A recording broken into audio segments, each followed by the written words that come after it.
as a state here for per pupil spending, excuse me. And so we're here to talk about these things, and I'm going to introduce to you Zeph Capo, who's the president of the Texas AFP chapter.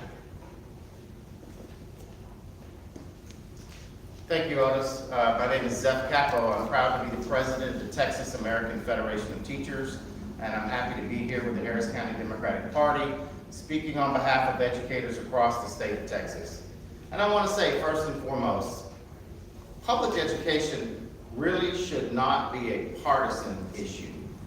Public education should focus on all of our children, all of our families. Every child in the state of Texas should have the opportunity to a great public education. Unfortunately, what we've seen in the leadership of the state of Texas, probably sometime since the 90s, is a continual march to the right, a continual march to division between the haves and the have-nots, a continual underfunding of our public schools, a continual lack of prioritization of some of the most basic tenets that we should be providing families. And that's ensuring that their children are safe when they're in schools. We put the rights of individuals who want to carry weapons of war around in public ahead of the safety of our children in public schools. That is unfortunate. It shouldn't be a partisan issue, but it is.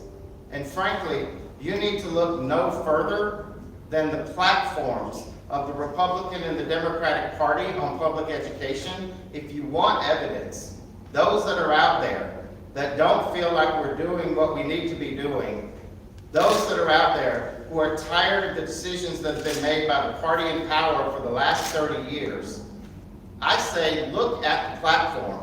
Look at what they put in writing. Look at what they said their values are. Are their values closer to you than ours are? Because I know what my values are, and they value every child. They value every family having dignity and respect and the opportunity to be in school. And I'll say, it makes it very difficult sometimes for me to call out people that divide and want to ban our books and treat different families because they're different than yours differently. We've got some work to do in our Democratic Party on that issue as well too. Make no mistake. But when you put aside the personalities, when you put aside the egos and you look at the values of where one stands, the values of Texans are the values that support safety, that support proper funding, that support equality, that support inclusion of every family. We've got a lot of work to do here in the state of Texas. We have a lot of work to do to make sure that our teachers want to stay here. We are $7,500 under the average for teacher salary in a state that has the 9th largest economy, not in this country, but in this world. How do you have an economy that large, yet you still are so far behind the rest of this state? And the only answer is the government that's been in power, the government who have made these decisions, have chosen not to prioritize our public schools and the people who take care of our kids. It's time to change that, and I want to say thank you to Democrats who passed that platform. I want to say thank you to Democrats that are out there trying to make sure that our schools are safe and well-funded, and that we meet every family, no matter who they are or what their background is, at the door when we open them to public school children across the state of Texas. Thank you.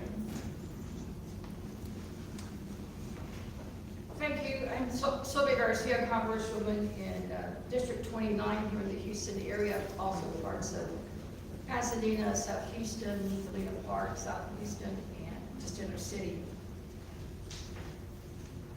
It saddens me to say that as we look at the opening of schools all across Texas, that parents are worried for the safety of their children.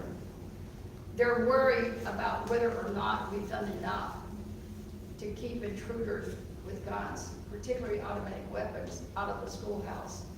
They're worried as to whether or not their kids are going to be safe on the school buses. They're simply worried that whether or not their children will come home. parents have a right to expect us to keep them safe in their community, safe particularly at their schools, their school activities, their buses, so that when they drop off the child, that they know they're going to be able to pick up that child after school. So it saddens me that many families are living in fear. I was listening to a podcast this morning, as I often do, and I actually heard a mother say that she's preparing. She's bought the school supplies mayor, and she's bought a bulletproof backpack. Can you imagine today in 2022 that we even have to talk about a bulletproof backpack? That they're even manufacturing bulletproof backpacks is completely amazing. And where is the problem? The problem is the failure of leadership in Austin and Governor Abbott to pass common sense gun reform. Y'all remember Santa Fe? It happened a few years back. The governor had a commission, he had listening sessions, and they came up with, I forget how many, 17-point plan. Now, one thing in that plan talked about guns. In fact, they totally stayed away from it, and all the proposals about red flag laws and automatic weapons got thrown, didn't pass through their process. Now comes Uvalde. And what does he say? That looking at guns and gun restrictions is no real solution. Well, I tell you, there's a lot of parents from Uvalde, from Santa Fe, from every school district across our state that beg to differ. Because guns in the wrong hands are not good for any neighborhood, and least of all, any school. And what is that doing? It's putting fear in families, and it's putting fear in teachers. I'm told that 70% of today's teachers, 7 out of 10, are thinking about retiring or quitting or finding something else to do. But if you ask our indicted Attorney General, he'll tell you that what we need to do is just give them a gun. Let's give them one more duty to put them more at risk. I say that's all nonsense.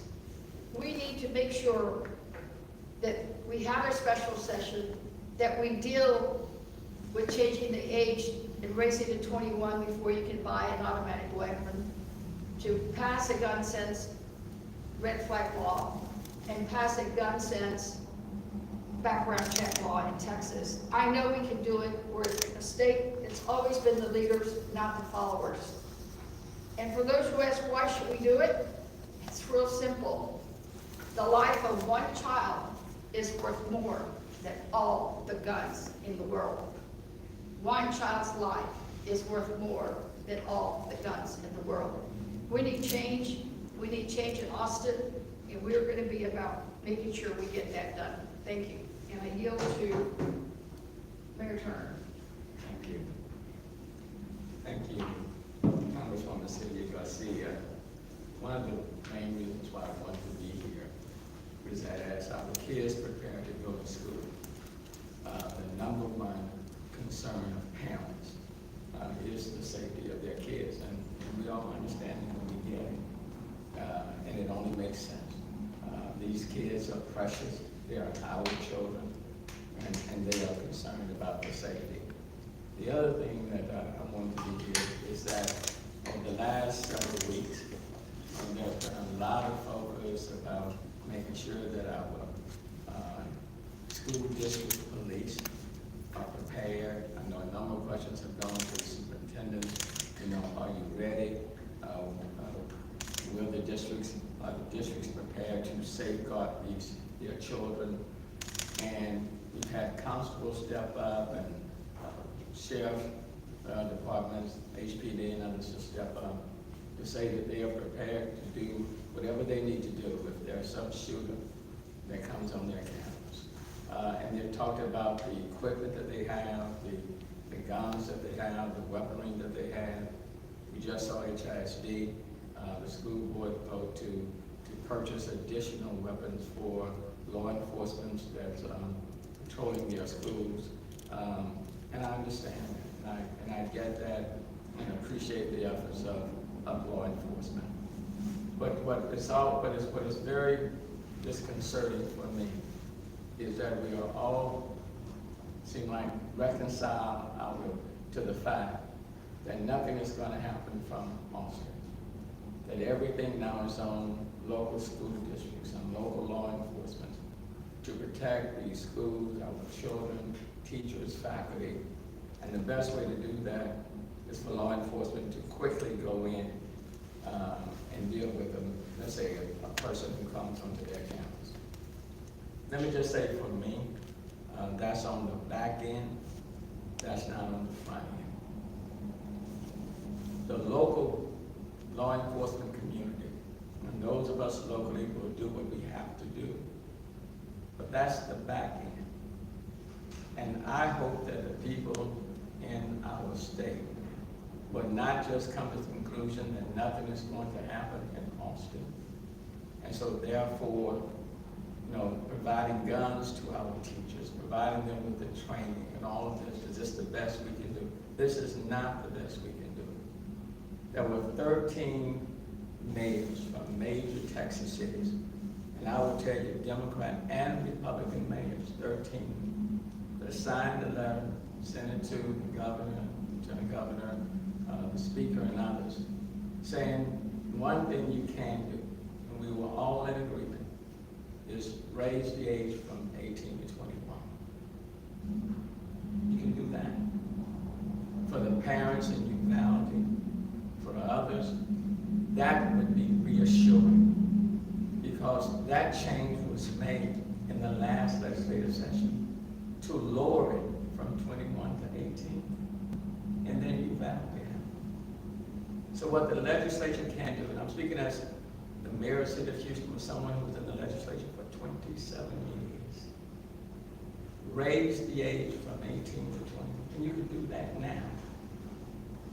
They certainly should have done it before kids went back to school. They could have done it before, a special session. So why are you waiting? Why are you waiting? And that's the question that should be asked. So raise the age from 18 to 21.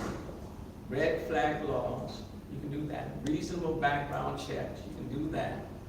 And since the response is, well, these are mental behavioral issues here, then the state of Texas should provide substantial funding for mental behavioral health issues. You can do that now. If that's the reason, if you want to put it on somebody's mental behavioral health status, then why should Texas remain in the bottom 10 in the country when it comes to mental behavioral health funding? You can do that now. And then lastly, education is critical. Pay the teachers what they rightfully deserve. You shouldn't be below the national average. Pay them what they rightfully deserve. Invest in education. We shouldn't be 45th in the country when it comes to education. Come this legislative session in January, the state of Texas will have a fund balance of more than $27 billion. I was in the legislature for 27 years. We never had nearly that much. $27 billion. Put it on the schools, put it on the children, put it on the teachers and the educators. And as the Congresswoman said, when 70% of your teachers are thinking about going someplace else, that speaks volumes. Pay the teachers what they rightfully deserve. They're dealing with COVID. They're dealing with an unsafe environment. And now you want to arm them instead of paying them. It makes absolutely no sense. So as the mayor of the city of Houston, I wanted to be here because you can't have a city going in the right direction if the safety and education of our kids are moving in another direction.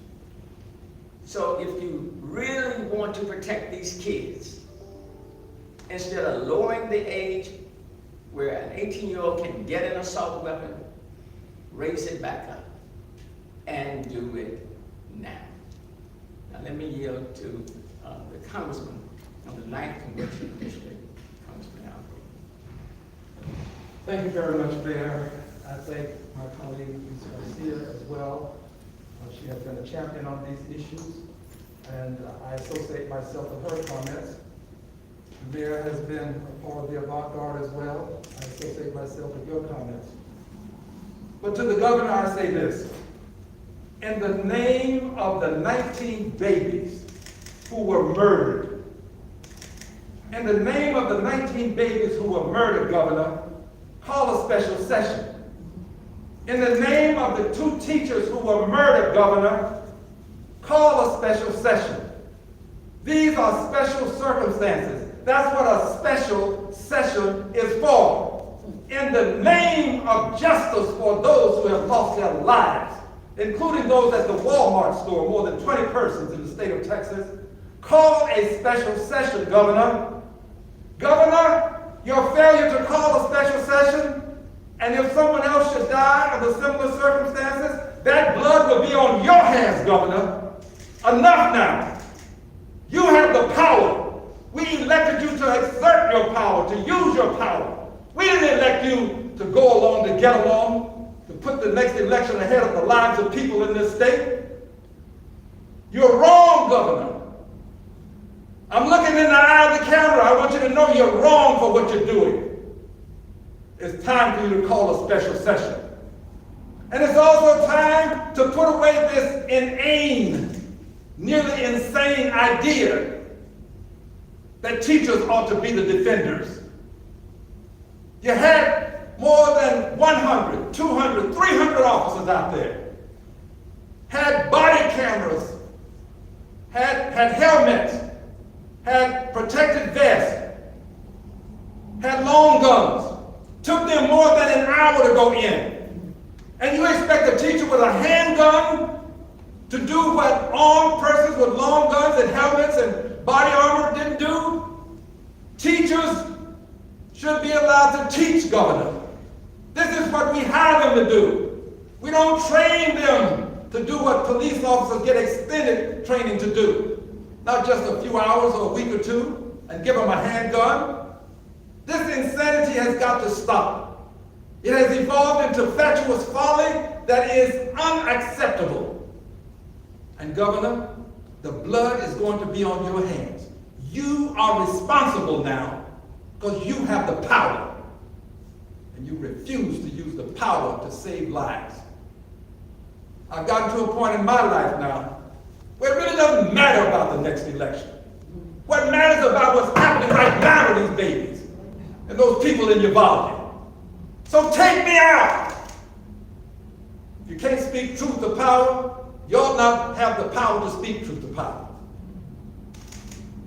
This is a time for every person to take a stand. I can't stand it myself. I'm sick of it. Pusillanimous behavior of this kind. It's unbelievable. So, Governor, I beseech you, I implore you, call a special session in the name of those babies I ask for, in the names of those teachers I ask, in the names of persons that you will never meet and greet, and I didn't either, but they're no longer with us. We ask.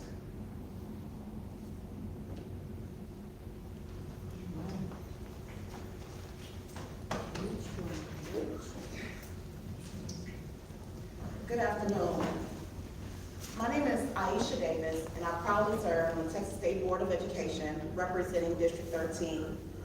Before I ran for the state board, I was a teacher, and I'll always proudly be a teacher. And what's happening to teachers and students is unfathomable. Right now, I serve on the Committee on School Initiatives as vice chair, and when I first got elected to the board, I was on the Committee for Instruction, where we talk about curriculum.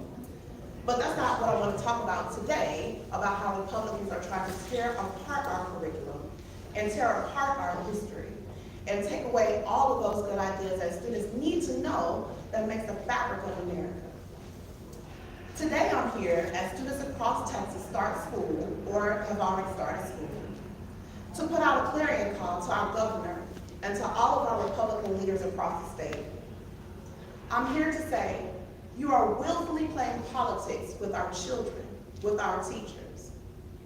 You are depriving Texas children of the resources they need, and you are depriving Texas teachers of the resources they need so they can feed into these millions of growing minds. You are starving our education system, and you're doing this on purpose so that folks you know can make a profit. I was once told a broken system is very profitable, and in this case, our Texas families and our ISDs are the ones who are losing. Governor Abbott's wealthy campaign donors would love for him to continue to push this school choice narrative that would put more money into our religious schools and our private schools. Well, let me tell you something about that.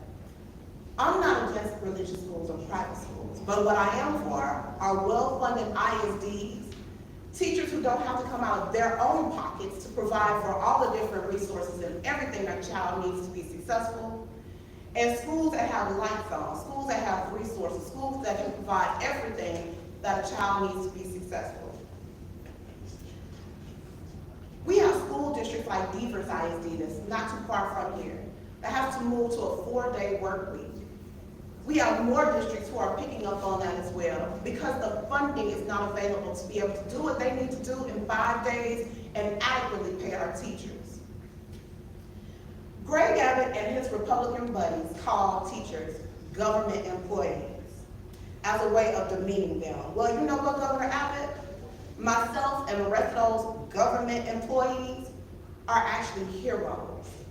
Every single day, we give all we can to feed into minds of millions of Texas children in our ISDs. Our teachers work long, hard hours, increasingly dangerous conditions, unsafe, using their own money when they're not even getting paid what they should, just so Texas kids can have a fair chance. So I say we need to pay these leaders what we deserve. I say Greg Abbott needs to listen to actual teachers and not his friends. I say fund our ISDs and fund our teachers like the professionals that they are. Stop putting all these additional mandates on teachers and allow them to do what they need to do. And no, your teachers are not just security guards. They don't need AK-47s in the classrooms. They need funding so they can give equipment to our kids. So Governor Abbott, it's time for you to put aside those CPAC appearances and invest pennies, more than just pennies, into our public schools and our children's futures. Thank you.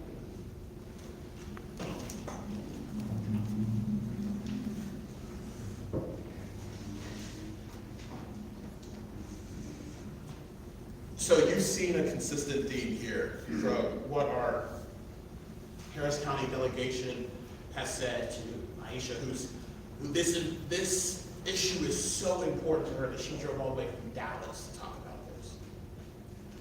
Texas schools have long had teacher shortages, but the problem is really dire. Texas teachers are underpaid. Texas teachers are overworked. Texas teachers have subpar benefits.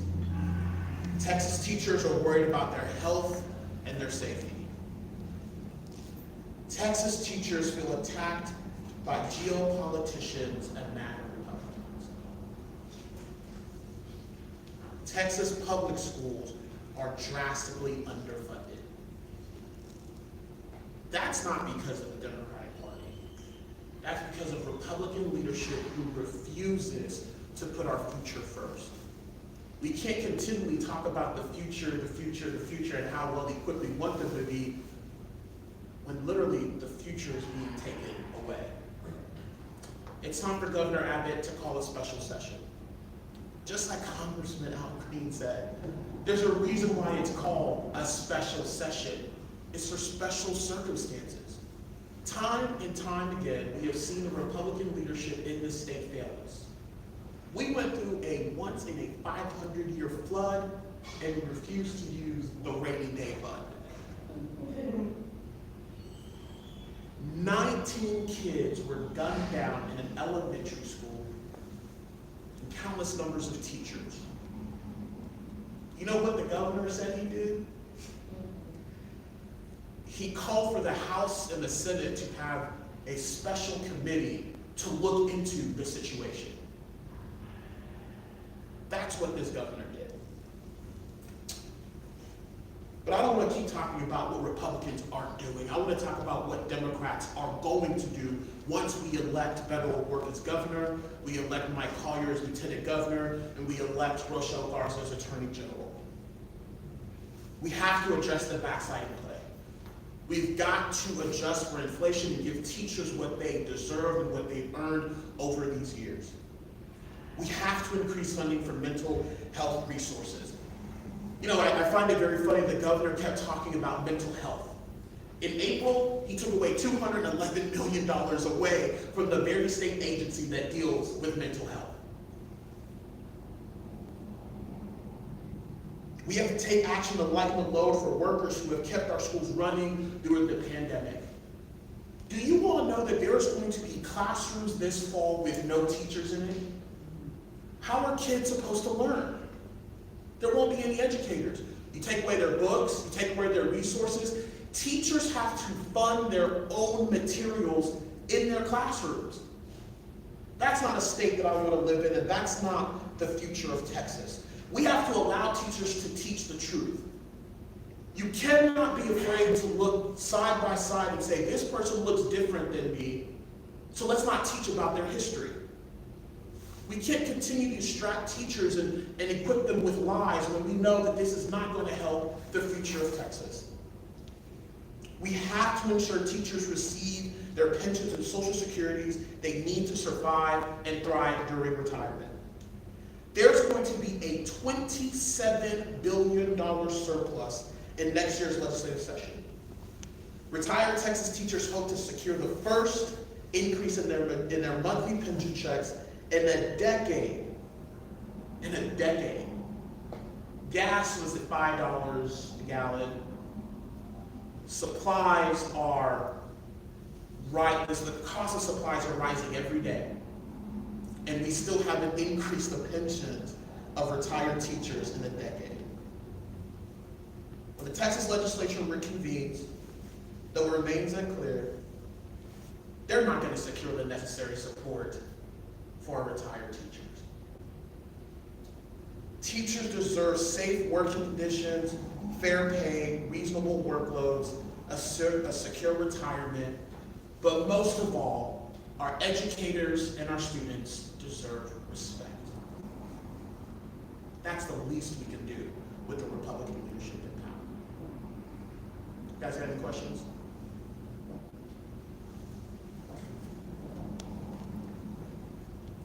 For anybody in here, by the way.